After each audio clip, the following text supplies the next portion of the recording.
राम राम राम हरे हरे, हरे कृष्ण कृष्ण कृष्ण हरे हरे.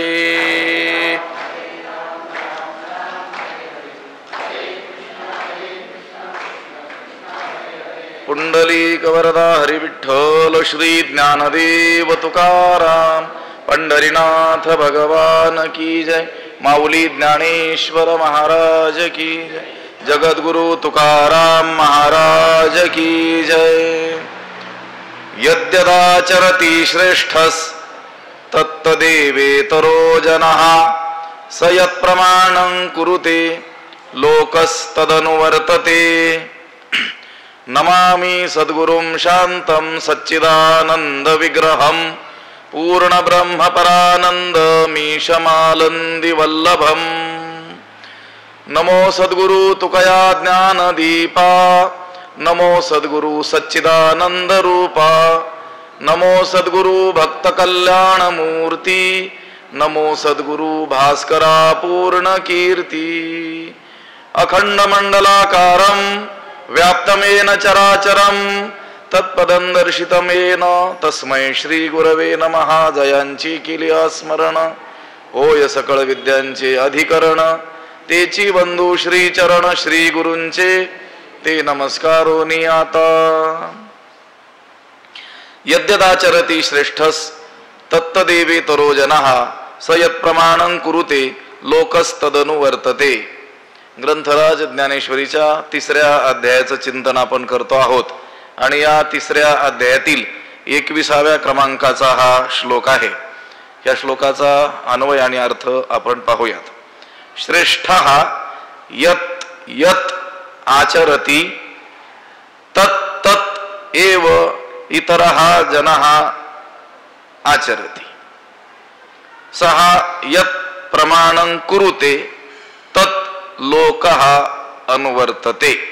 त्याचा अर्थ असा होतो, श्रेष्ठ म्हणजे श्रेष्ठ पुरुष, जगातील श्रेष्ठ लोक. यत यत आचरती, जे जे कर्म करतात.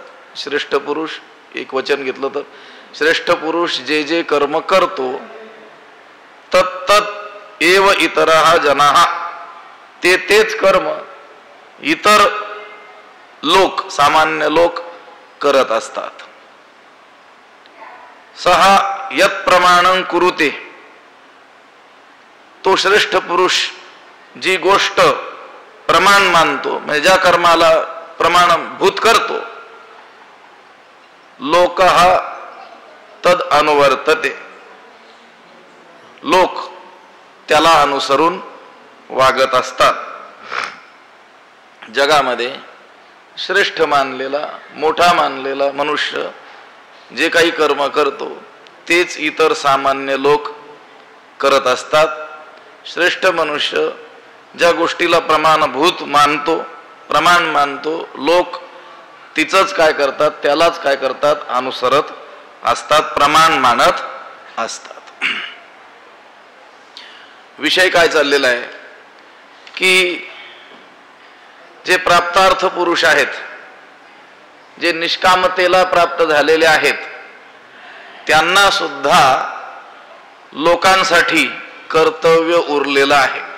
लोकांची धर्ममार्गाकडे प्रवृत्ती व्हावी यासाठी त्या महात्म्यांना की जे कृतकार्य झालेले आहेत, कृतार्थ झालेले आहेत, कृतकृत्य झालेले आहेत, ज्यांना स्वतःसाठी काही कर्तव्य उरलेलं नाही, अगदी त्यांना सुद्धा लोकांसाठी देखे प्राप्तार्थ झाले कालचा विषय, जे निष्कामता पावले तयाही कर्तव्य असे उरले लोकालागी, लोकांसाठी. कृतार्थ जे झालेले आहेत, निष्काम स्थितीला प्राप्त झालेले आहेत, त्या महात्म्यांना देखील लोकांची धर्माकडे प्रवृत्ती व्हावी याकरिता कर्तव्य उरलेलंच असतं आणि ते करतच असतात. ते कर्माचा त्याग करत नाहीत. उदाहरणं दिली होती ज्ञानोबरायांनी. मार्गी अंधा सरिसा पुढे देखणाही चाले जैसा, अज्ञाना प्रगटावा धर्म तैसा आचरोनी. ज्याप्रमाणे मार्गाने जात असताना किंवा त्या आंधळ्याला सांभाळून नेणारा जो मनुष्य डोळस असला तरी देखील तो आंधळ्यासारख्याच गतीनं, आंधळ्यासारख्याच्या गतीनंच, मंद गतीनंच चालतो. कारण त्या व्यक्तीवर जबाबदारी आहे त्या आंधळ्याला घेऊन जायचंय म्हणून. त्याप्रमाणे ज्ञानी पुरुषाने स्वतः धर्म आचरून अज्ञानी लोकांना काय करावा, स्पष्ट करून दाखवावा. कारण धर्म कसा आचरावा, कर्मे कशी करावीत याचं ज्ञान त्या अज्ञानी मनुष्याला नसल्यामुळं त्या अज्ञानी मनुष्यापुढे दुसरा मार्ग नाही आहे.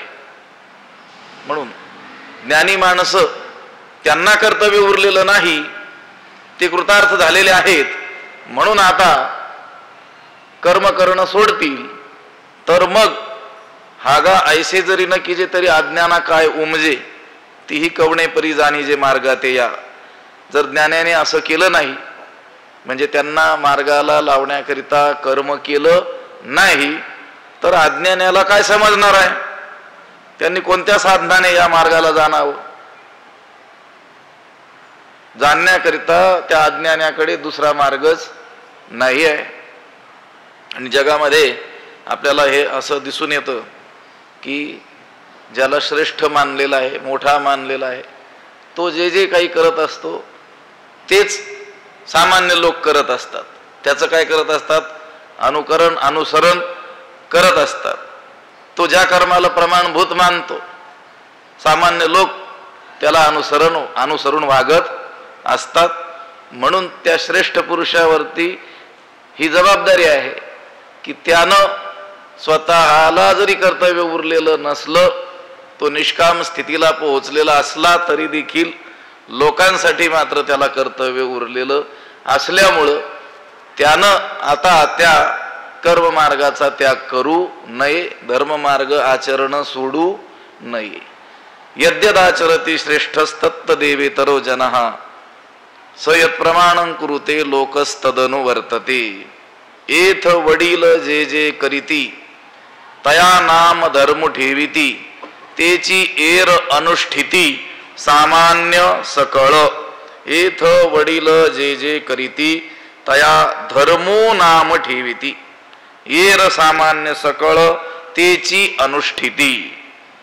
एथ म्हणजे या जगामध्ये वडील जे जे करीती, थोर माणस, धर्मवृद्ध लोक, श्रुती स्मृतीचे अर्थ जाणून त्याप्रमाणे वागणारे, धर्मवृद्ध असणारे जे लोक, ते जे जे करीती, जे जे कर्म आचरतात, तया धर्म नाम ठेविती, त्यालाच लोक धर्म असं म्हणत असतात. त्यालाच सर्वसामान्य लोक धर्म असं नाव ठेवतात. कशाला? त्यांच्या आचाराला. कोणाच्या आचाराला? वडील लोकांच्या, म्हणजे धर्मवृद्ध ज्ञानी लोक, थोर माणसं, त्यांचा जो आचार आहे, त्यांचं जे वागणं आहे, त्यालाच सामान्य लोक धर्म असं नाव ठेवत असतात, त्याला धर्म म्हणत असतात. आणि येर सकळ सामान्यतेची अनुष्ठिती, आणि इतर सगळे सामान्य लोक त्याचेच आचरण करत असतात. त्या धर्म नामक कर्माचंच काय करत असतात? अनुष्ठान करत असतात. एथ वडील जे जे करीती. वडील शब्दाचा अर्थ श्रेष्ठ, थोर लोक. या ठिकाणी वडील शब्दाचा बाप असा अर्थ घ्यायचा नाही. व्यवहारामध्ये आपल्याला जन्म देणारा जनक, पिता, त्याला देखील आपण काय म्हणत असतो? वडील म्हणत असतो. किंवा सामान्यतः समाजामध्ये जे जे धुरीण असतात, मोठी माणसं असतात, त्यांना देखील काय म्हणतात? ही वडील माणसं आहेत. थोरला जो असतो त्याला देखील काय म्हणतात? हा वडील भाऊ आहे, म्हणजे थोरला आहे, असं म्हणत असतात. या ठिकाणी वडील शब्दाचा जो अर्थ आहे तो बाप या अर्थी नाही आहे, तर श्रेष्ठ पुरुष, म्हणजे श्रुती स्मृतीचे अर्थ जाणून त्याप्रमाणे वागणारे जे लोक आहेत त्यांना या ठिकाणी काय म्हटलेलं आहे? वडील असं म्हटलेलं आहे. तसं चातुर्वर्ण्याचा जर विचार केला तर स्मृतिकारांनी सांगितलं त्याप्रमाणे ब्राह्मणांमध्ये ज्याचं शास्त्राध्ययन अधिक आहे त्याला काय म्हणतात? वडील म्हणतात. क्षत्रियामध्ये जो वर्ण धुरंधर असतो त्याला काय म्हणतात? वडील म्हणतात. वैश्यामध्ये ज्याच्याकडे प्रचंड संपत्ती आहे त्याला काय म्हणतात? वडील म्हणतात. आणि शूद्रांमध्ये ज्याचं वय अधिक आहे त्याला काय म्हणत असतात? वडील म्हणत असतात. पण हे वडील पण जे आहे ते सामान्यतः लौकिक व्यवहाराच्या बाबतीत मार्गदर्शन करण्यासाठी मानलं जातं. लौकिक जो व्यवहार आहे आपला त्यामध्ये मार्गदर्शक म्हणून यांच्याकडं पाहिलं जातं, त्यांचं वडील पण मानल्या जातं. पण आता धर्माचा जो प्रांत आहे, धर्म काय, अधर्म काय, पाप काय, पुण्य काय, परमात्मा काय, हे जे विषय आहेत हे पुरुष बुद्धीला अगोचर असे आहेत. प्रत्यक्षादी प्रमाणांनी हे काही जाणता येण्यासारखे नाहीत. या बाबतीत वेदच काय आहेत? प्रमाण आहेत. त्यामुळं वेदानं कुणाला वडील म्हटलेलं आहे हे पाहणं काय आहे? आवश्यक आहे. आता लौकिक जो व्यवहार आहे त्या व्यवहारामध्ये मार्गदर्शन आपल्याला कुणाचं हवं असेल तर त्या त्या ठिकाणचे जे असे वडील जे लोक आहेत ज्यांना वडील मानलं जातं त्यांचं मार्गदर्शन घेणं हे उचित आहे, घेतलं जातं. पण आता जिथं परमार्थाचा प्रांत आहे, उद्धाराचा विषय आहे, तिथं धर्म काय, अधर्म काय, ब्रह्म काय, जीव काय, जगत काय, या बाबतीमध्ये मात्र हे वडील पण काही उपयोगाचं नसतं. तिथं सर्वात श्रेष्ठ प्रामाण्य ज्याला दिलेला आहे तो वेद, तोच काय आहे? उपयोगी आहे. म्हणून वेद कुणाला वडील म्हणतो हे पाहणं आवश्यक आहे. वेदानं सांगितलं आचार्यवान पुरुषो वेद. काय म्हटलं? आचार्य, त्याला काय म्हटलेलं आहे? वडील म्हटलेलं आहे. आचिनोतीच शास्त्रार्थम आचारे स्थापयत्यपि स्वयमप्याचरेद्यस्तु स आचार्य इति स्मृतः. अशी आचार्य शब्दाची काय केलेली आहे? व्याख्या केलेली आहे.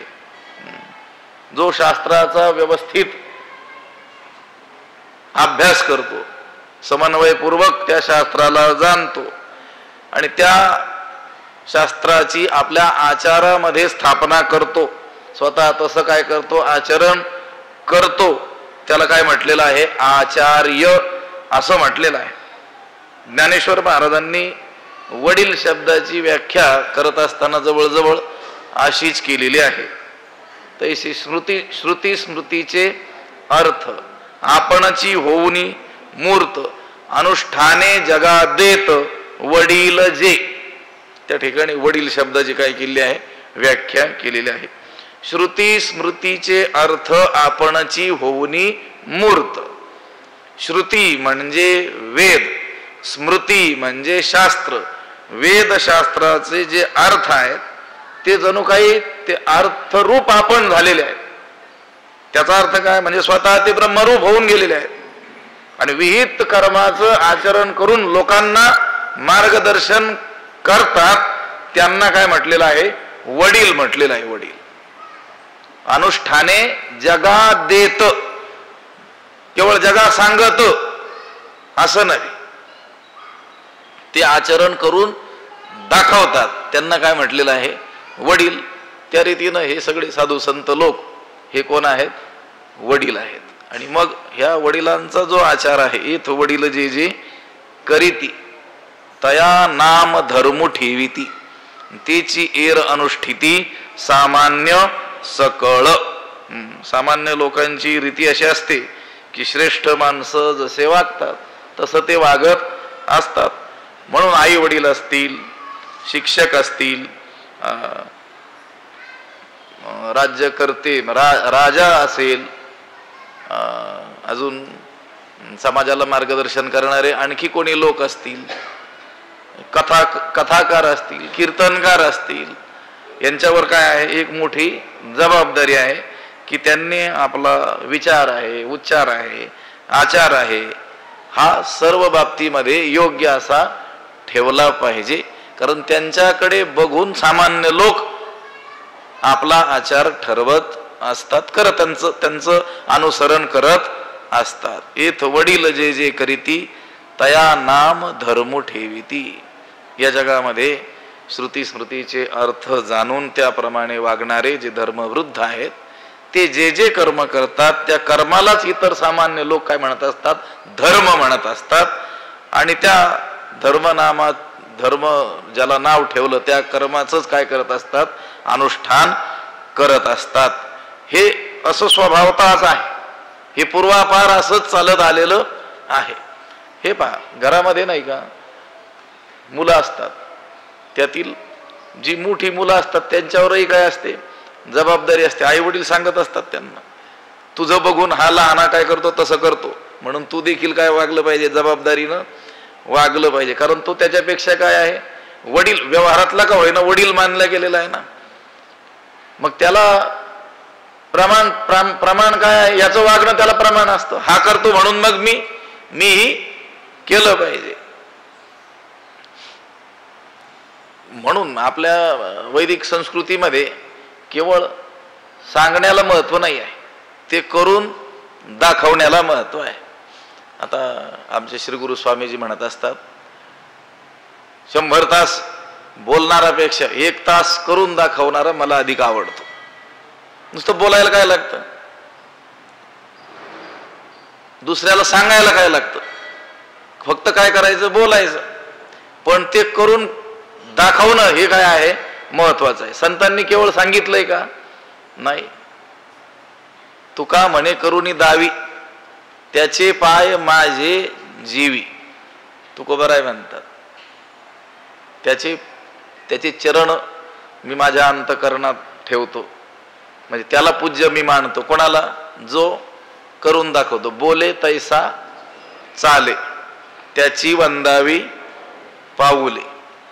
जसं बोलतो तसाच वागतो, म्हणजे वागतो तेवढंच बोलतो. किंवा तसं जर बोललं गणितानं तर 100% वागतात, त्यावेळेस कुठे 10-5% संत लोक बोलत असतात. आपलं 100% बोलणं असतं, पण किती टक्के वागणं असतं कोणास ठाऊक. ज्याचं त्याला ठाऊक असतं. करून दाखवण्याला काय आहे? महत्व आहे. येथ वडील जे जे करीती तया नाम धर्म ठेविती. सामान्य लोक त्या श्रेष्ठ लोकांच्या आचारालाच धर्म असं म्हणत असतात आणि त्याचंच अनुष्ठान हे सर्व सामान्य लोक करत असतात. हे ऐसे असे स्वभावे म्हणून कर्म न संडावे, विशेषे आचरावे लागे संती. हे ऐसे स्वभावे असे म्हणून कर्म न संडावे, संती विशेषे आचरावे लागे. हे ऐसे स्वभावे असे. ही अशी सामान्यांची जी प्रवृत्ती आहे ती कशी आहे? स्वभावतःच आहे. सामान्यांची ही प्रवृत्ती स्वभावतःच आहे की ते श्रेष्ठाचं अनुकरण करत असतात. म्हणून कर्म न संडावे, म्हणून श्रेष्ठ लोकांनी कर्माचा त्याग करू नये. कारण श्रेष्ठ लोकांचं अनुसरण करण्याची प्रवृत्ती सामान्यांमध्ये ती स्वाभाविक आहे, सहज आहे, ती पूर्वापार चालत आलेली असल्यामुळं श्रेष्ठांनी जर कर्माचा त्याग केला तर त्यांच्याकडे बघून ही सामान्य लोक सुद्धा काय करतील? कर्माचा त्याग करतील. हे ऐसे असे स्वभावे म्हणून कर्म न संडावे. कर्मत्याग त्यांनी करू नये. भले त्यांना कर्म करण्याची आवश्यकता उरलेली नाही तरी देखील त्यांनी कर्म त्यागू नये. म्हणून कर्म न संडावे. या उलट विशेषे आचरावे लागे संती विशेषे आचरावे लागे. एवढंच नाही तर संतांनी म्हणजे जे प्राप्त पुरुष आहेत, प्राप्तार्थ झालेले जे लोक आहेत, त्यांची जबाबदारी तर अधिकच वाढलेली आहे. त्यांनी तर अधिकच जबाबदारीनं आचरण केलं पाहिजे. त्यांना स्वतःसाठी कर्म करण्याची आता आवश्यकता उरलेली नसली तरीही त्यांना बघून सामान्य लोक आचरण करत असल्यामुळं त्यांच्यावर ही विशेष जबाबदारी आहे की त्यांनी कर्माचा त्याग न करता चांगल्या रीतीनं ते कर्म करून दाखवावं. संत पुरुष त्यांना भगवत प्राप्ती झालेली आहे, ते भगवत स्वरूपाशी एकरूप होऊन गेलेले आहेत, तरी देखील त्यांनी भक्ती मार्ग सोडला नाही, उपासना सोडली नाही. का? त्यांना ठाऊक आहे आपलं अनुसरण करणारे अनेक लोक आहेत, म्हणून आपण जर या मार्गाचा त्याग करू, आपल्याला भलेही आता आवश्यकता नाही, पण ज्यांना खरोखर आवश्यकता आहे ते सुद्धा या मार्गाचा काय करतील? त्याग करतील. काल परवा आपण ज्ञानोबरायांच्या अभंगाचं प्रमाण बघितलं होतं की नाही? माझे जीवीची आवडी पंढरपुरा नेईन गुढी पांडुरंगी मन रंगले. आता त्यांना काही पंढरपूरला जाण्याची आवश्यकता आहे का? ते पांडुरंग स्वरूप होऊन गेलेले आहेत. जन्मोजन्मी आम्ही बहु पुण्य केले, तेव्हा या विठ्ठले कृपा केली. अनंत जन्म त्यांनी साधना करून भगवंताशी एकरूपता त्यांनी प्राप्त करून घेतलेली आहे. आता त्यांना काही उपासना, भक्ती, जप, तप, अनुष्ठान इत्यादी काही करण्याची आवश्यकता राहिलेली नाही. ते सगळं त्यांचं अनंत जन्मात करून झालेलं आहे.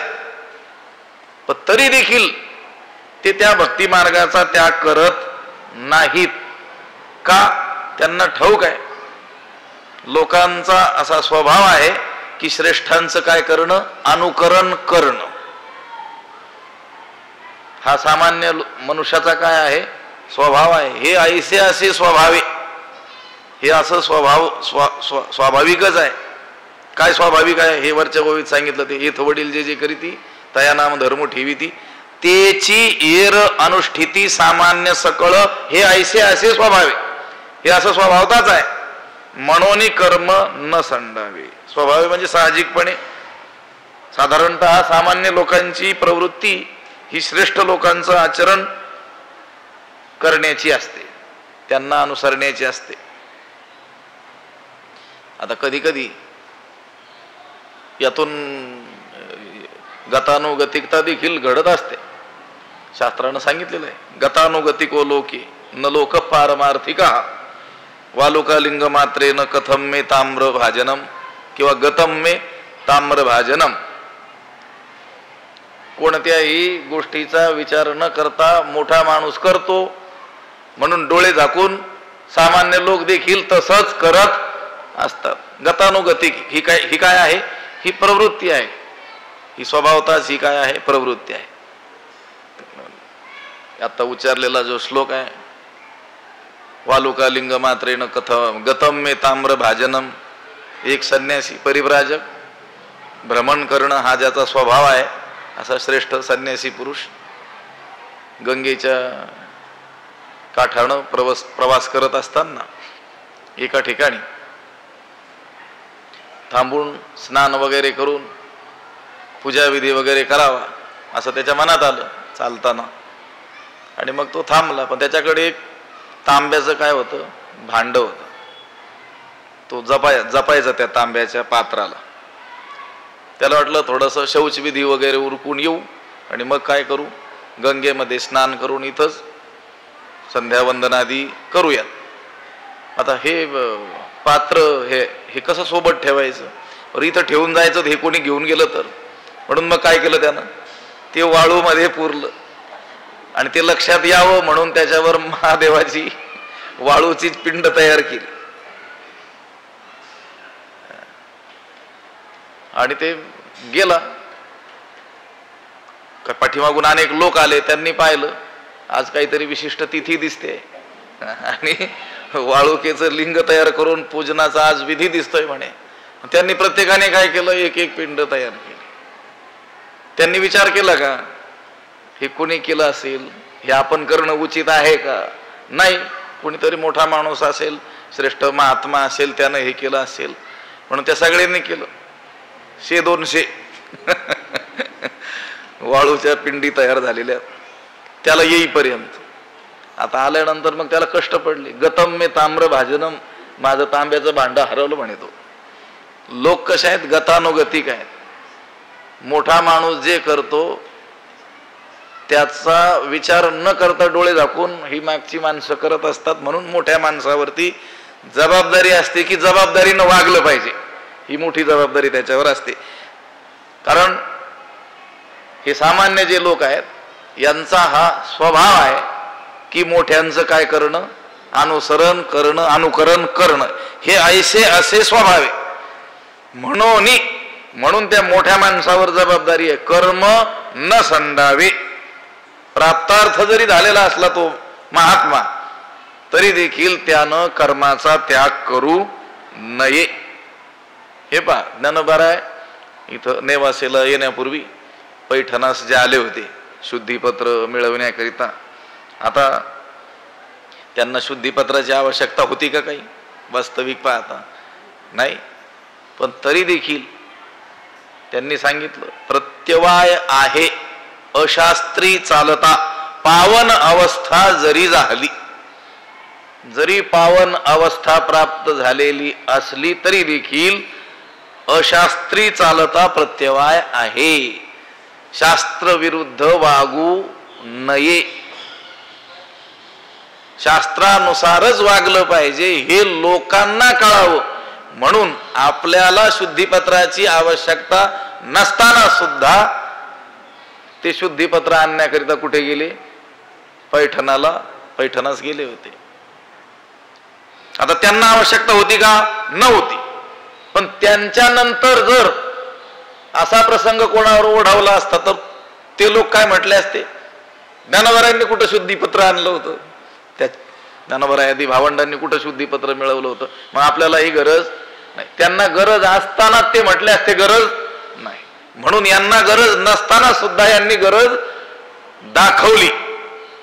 प्रत्यवाय आहे अशास्त्री चालता पावन अवस्था जरी झाली, जरी ते ब्रह्मस्थितीला पोहोचलेले असले तरी देखील विरोधी आचरण करू नये. का?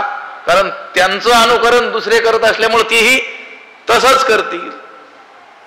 म्हणून मोठ्या व्यक्तीवर मोठी जबाबदारी असते. त्यानं हे सतत लक्षात ठेवायचं असतं की आपलं कोणीतरी काय करतंय, अनुकरण करतंय. म्हणून आपल्याकडून चुकूनही चूक नाही झाली पाहिजे. लोक ऐकून सुधारत नाहीत, लोक बघून सुधारत असतात.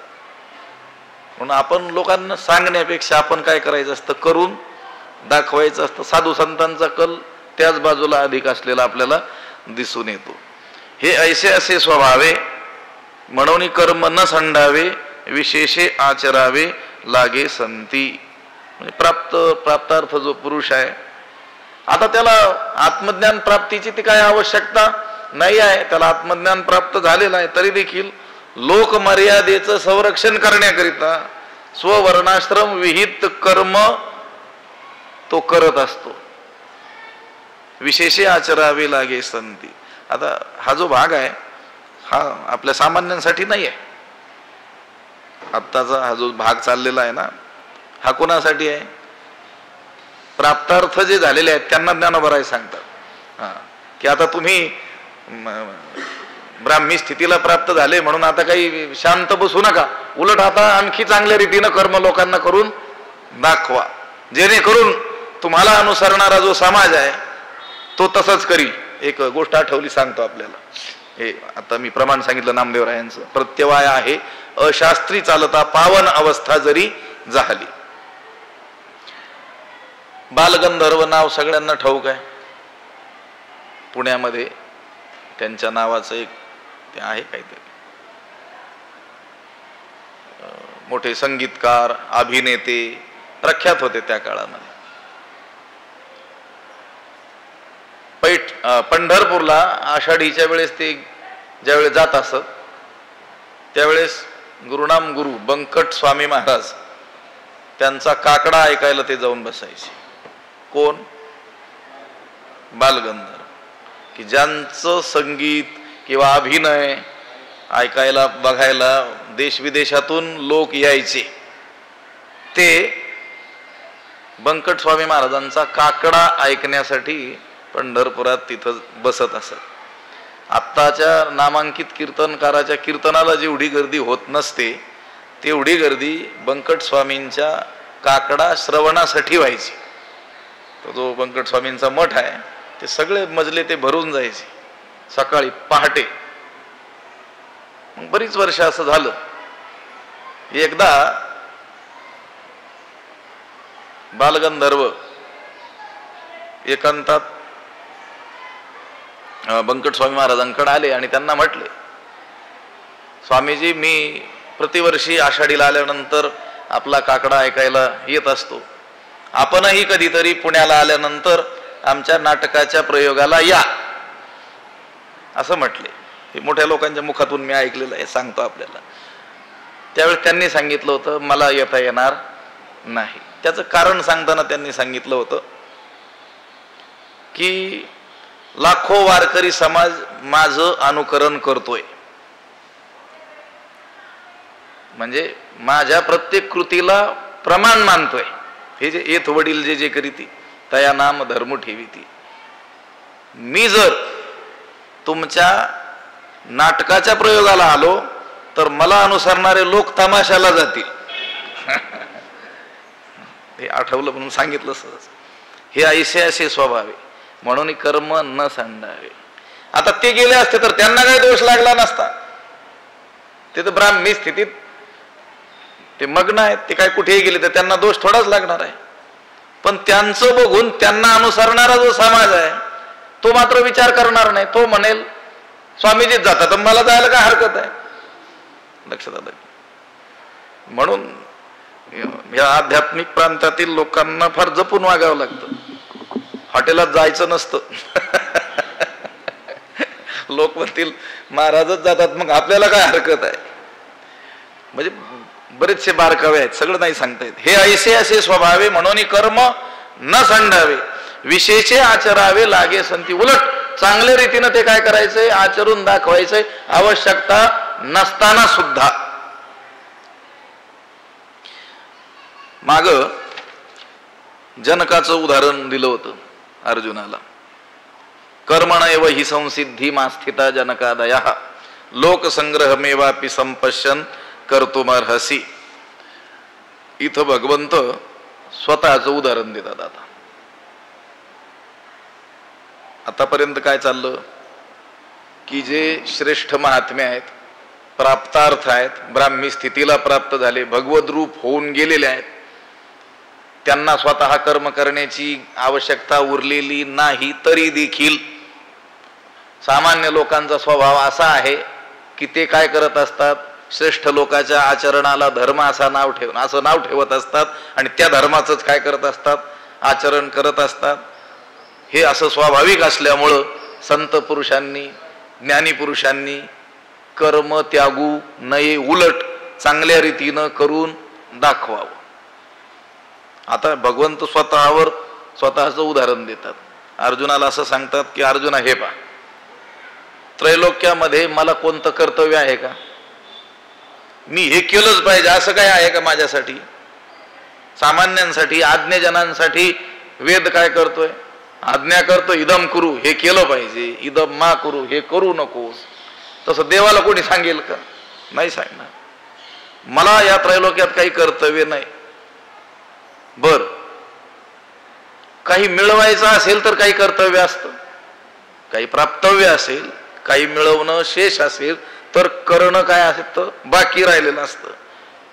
भगवंत म्हणतो मला असं न मिळालेलं कोणतं फळ आहे की जे मिळवायचं राहिलंय म्हणून मला काही करावं लागेल, जे कर्म करून मला मिळवायचंय, असं काहीच नाही. तरी देखील मी मात्र कर्मामध्ये काय आहे, तत्पर आहे.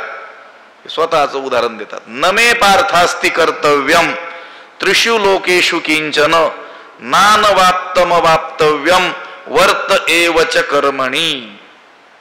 पार्थ मे त्रिषु लोकेषु किंचन कर्तव्यम न अस्ति च अनवाप्तम अवाप्तव्यम न. असं असलं तरी कर्मणि वर्ते एव. हे पार्थ, हे अर्जुना, मे त्रिषु लोकेषु किंचन कर्तव्यम न अस्ति. या त्रैलोक्यामध्ये, या तीनही लोकांमध्ये, त्रिषु लोकेषु त्रैलोक्यामध्ये किंचन कर्तव्यम न अस्ति, काहीही थोडं देखील कर्तव्य कर्म मला उरलेलं नाही. माझ्यासाठी काहीच करायचं शेष नाही आहे. च अनवाप्तव्यम, आणि मला काही न मिळालेलं असंही नाही आहे. काही मिळालेलं नाही आहे मला असं काही आहे का? नाही. बरं, काही मिळवायचं आहे. अवाप्तव्यम, असंही काही नाही आहे. म्हणजे मला काही मिळालेलं नाही असंही काही नाही, आणि काही मिळवायचं शिल्लक आहे असंही काही नाही आहे. तरी सुद्धा कर्मणी वर्ते एव, कर्मामध्ये मी राहतोच, म्हणजे कर्म करतच राहतो. दुसरी उदाहरणं कशाला पाहतो? मी तुझ्या समोर उभा आहे.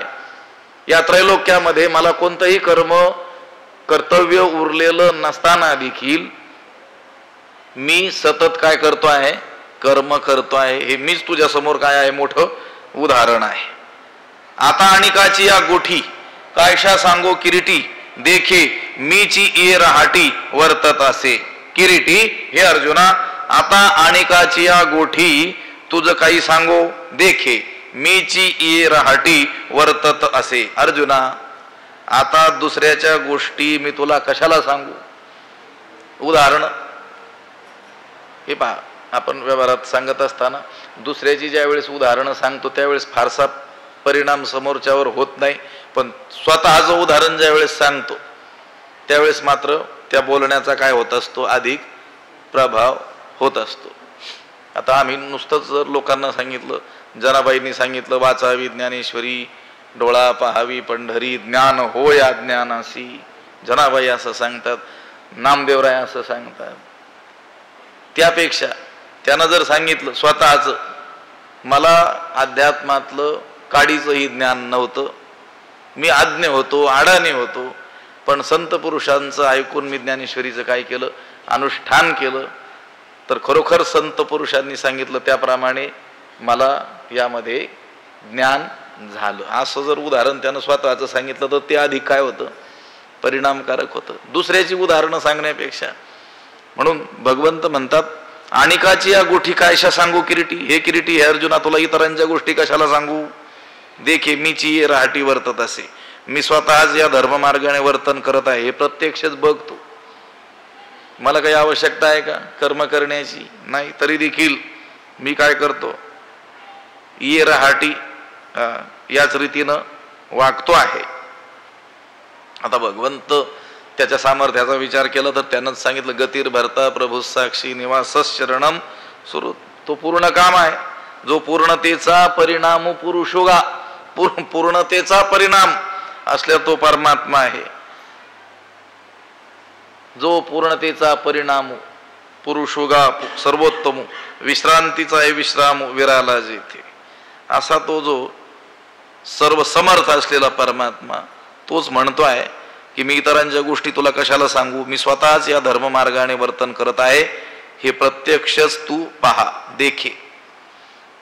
बर, मला काही अडचण आहे, मला काही कमी आहे, कोण्या एखाद्या फळाच्या इच्छेनं मी या धर्माचं आचरण करतो आहे असं आहे का? काही नाही.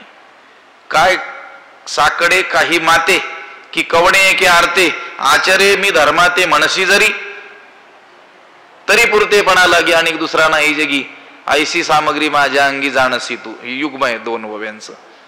काय साकडे काही माते की कवणे एके आरते, माते काही साकडे काय की एके कवणे आरते, मी धर्माते आचरे जरी म्हणसी. मजवर म्हणजे माझ्यावर काही संकट पडलं आहे का? काही साकड, काही अडचण मला निर्माण झालेली आहे का? किंवा एखाद्या कोणत्या तरी कवणे आरते उत्कट इच्छेनं मी धर्माचरण करतो आहे असं जर तू म्हणशील, अर्जुना तू असं म्हणशील, देवानं सांगितलं अर्जुना माझ्याकडे पहा, दुसऱ्याच्या गोष्टी मी तुला कशाला सांगू, माझ्याकडेच पहा, मी सर्व कर्माचं आचरण करतोय की नाही. मग कदाचित अर्जुन असं म्हणेल, काय म्हणेल? तुला काहीतरी मिळवायचं असेल, तुला काहीतरी अडचण असेल, काही साकडं असेल, एखाद्या गोष्टीच्या प्राप्तीची तीव्र इच्छा तुझ्या मनामध्ये असेल म्हणून तू करत असशील. त्या अर्जुनाला असं म्हणायच्या आधीच भगवंत म्हणतोय, अर्जुना तू असं कदाचित म्हणशील. काय म्हणशील? काय साकडे काही माते की कवणे की अर्थे आचर्य मी धर्माते म्हणशी. जरी मला काही कमी आहे, काही साकडं आहे, अडचण आलेली आहे, कोणा एखाद्या फळाच्या इच्छेनं मी धर्माचं आचरण करतो आहे, असं जर तू म्हणशील तर ऐक, तरी पुरतेपणा लागी आणिक दुसरा नाही जगी, ऐशी सामग्री माझ्या अंगी जाणसी तू. तरी पुरतेपणा लागी जगी दुसरा आणिकू नाही. अर्जुना तू असं म्हणशील की देवा तू हे जे कर्म करतो आहेस, तुला काहीतरी अडचण आलेली असेल, काही कमी पडलं असेल, किंवा कोण्या एखाद्या फळाच्या तीव्र इच्छेनं तू त्या धर्माचं आचरण करत असशील, असं जर म्हणशील तर तू ऐक, तर पुरतेपणा लागी पूर्णतेच्या बाबतीमध्ये जगी दुसरा आणिकू नाही, या जगात माझ्यासारखा दुसरा कोणीही नाही आहे. ऐशी माझ्या अंगी सामग्री, असं माझ्या अंगी काय आहे? सामर्थ्य आहे, ऐश्वर्य आहे.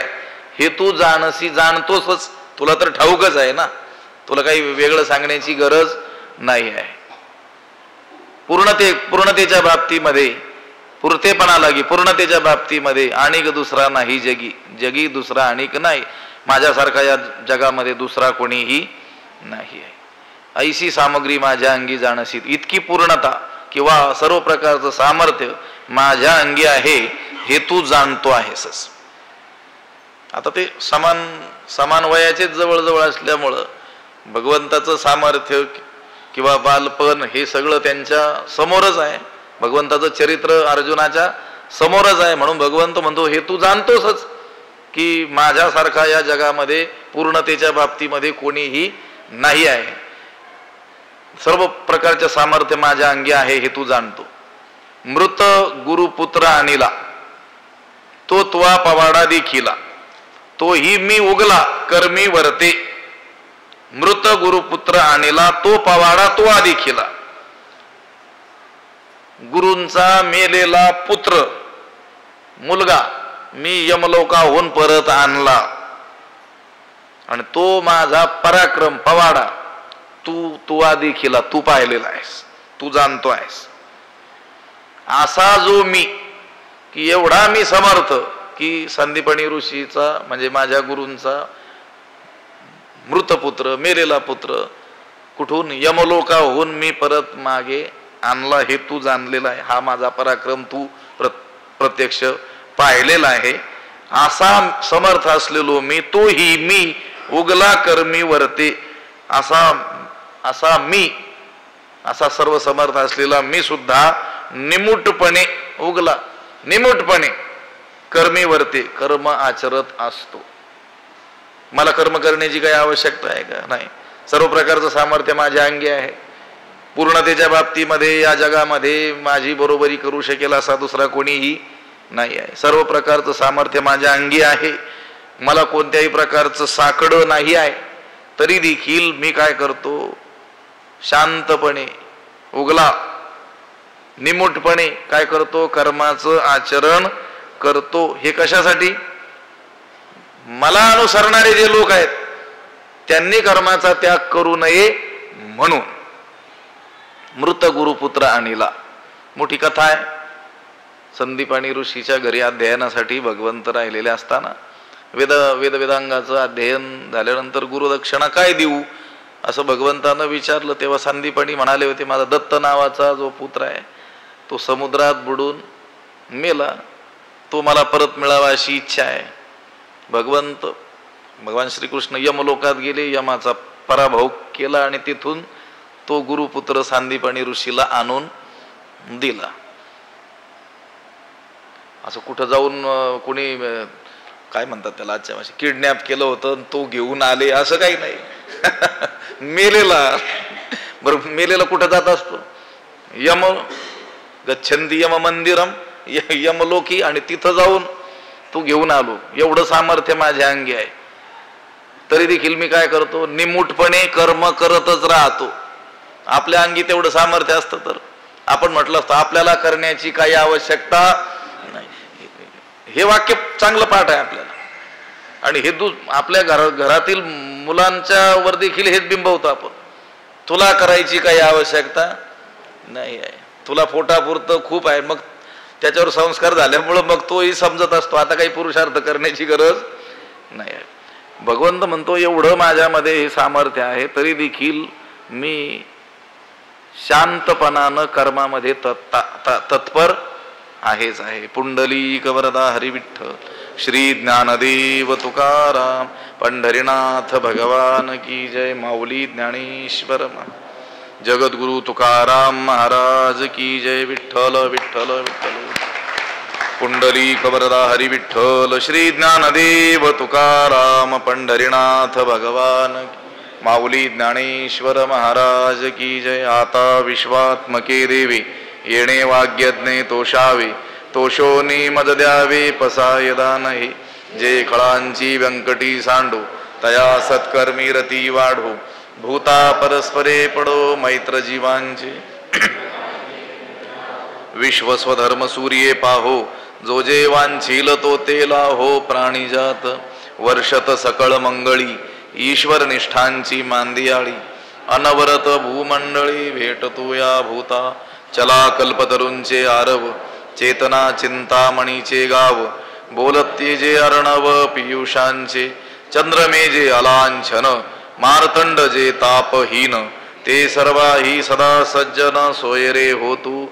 किंबहुना सर्व सुखी पूर्ण होवणी तिही लोकी. भजिजो आदि पुरुखी अखंडित आणि ग्रंथोपजीविये. विशेषी लोकी ये दृष्टादृष्ट विजय होवावेजी. एथ म्हणे श्री विश्वेश्वरावो हा होईल दान पसावो.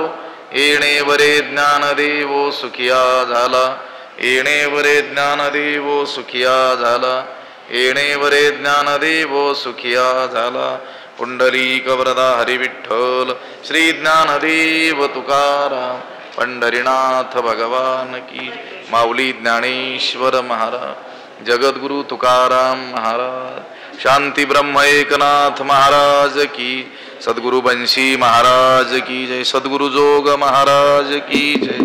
गेल्या 55-60 वर्षाचा जर इतिहास पाहिला तर बाबांच्या काळामध्ये एक 40 वर्षापूर्वी 45 वर्षापूर्वी या ठिकाणी दत्त मंदिराच्या वर जे ग्रंथालय आहे त्या ग्रंथालयामध्ये बाबा ज्ञानेश्वरीच्या निरूपणाचा तास घेत असत. त्या काळी 8 ते 9 पुरुष असायचे आणि एक 5-7 महिला असायच्या. आणि आमच्यासारखे 3री 4थी 5वी मध्ये असणारे विद्यार्थी 1-2 जण असायचे. आम्हाला काही कळत नसायचं पण आई वडिलांमुळे आम्ही त्या तासाला येऊन बसायचो. बाबा गेल्यानंतर 94 नंतर म्हटलं 30-35 वर्षाचा काळ गेला. त्यानंतर आपणा सर्वांचं भाग्य आपणा सर्वांची पुण्य की माऊलींनी सांगितलेल्या ज्ञानेश्वरीचं निरूपण करण्यास आदरणीय देवीदास महाराज म्हस्के या स्थळी आले. माऊलींनी त्यांना बोलवलं. ही खरं तर आपणा सर्वांची जन्मजन्मीची पुण्य आहे. या क्षणाचे आपण सर्वजण साक्षीदार आहोत. ही खरंच आपली जन्मजन्मीची पुण्य आहे. कारण लाखो किड्या मुंग्यासारखे लोक आहेत जगामध्ये. आज आपणासच इकडे येण्याचे आपलेच पावलं का इकडे येतात तर त्यामागे ही पुण्य आहे वाडवडिलांची. आज 100 पुष्प महाराजांनी या ठिकाणी माऊलींसमोर सादर केलं. महाराजांचंही जन्मजन्मीच्या आईवडिलांची त्यांचं संचित या ठिकाणी या स्थानी त्यांना घेऊन आलं. मी आपणा सर्वांच्या वतीने या ठिकाणी माऊलींना अशी प्रार्थना करतो की माऊलीच्या या अध्यात्म ज्ञानदानाचा हा जो यज्ञ आहे हा अखंड असा उत्तरोत्तर वाढत जावो. त्याकरता माऊलींनी आदरणीय महाराजांना निरामय आयुष्य देवो अशी मी आपणा सर्वांची विनंती करतो. आणि या पाठाच्या उपस्थित असणाऱ्या सर्व सदस्यापैकी मी या संस्थांचे विश्वस्त रामभाऊजी जगताप असतील, मुळे सर असतील, ज्येष्ठ आवटी साहेब असतील तर यांनी समोर येऊन महाराजांना पुष्पहार अर्पण करून कृतज्ञता व्यक्त करावी.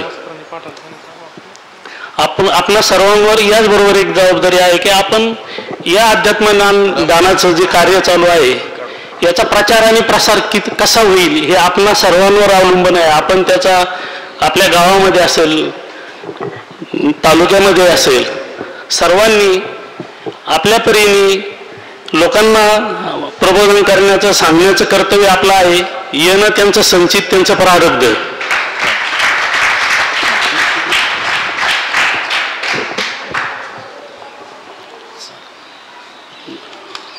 घातलं हार घातला, हार घातला. 813 ओव्या झाल्या. 813 ओव्या, 100 पाठ, 103 झाले. 103 तीन पाठ करप्ट झाले म्हणून 3 होऊन गेले. 3 होऊन गेले म्हणजे 100 होऊन गेले. म्हणजे 1000 पाठ होऊ शकतात. 1000 म्हणजे संपूर्ण ज्ञानेश्वरीमध्ये 1000 पाठ होऊ शकतात. त्यातलं फक्त आता 100 झालेत. अजून 900 पाठ होणार आहेत. त्या 900 पाठ ज्यावेळेस पूर्ण होतील त्यावेळेस सभागृह निश्चितच भरलेला असावं अशी माऊलींची अपेक्षा आहे, सर्वांची अपेक्षा आहे. पाहूया, ज्याचं प्रारब्ध, ज्याचं संचित इथं घेऊन येईल तेवढे येतील.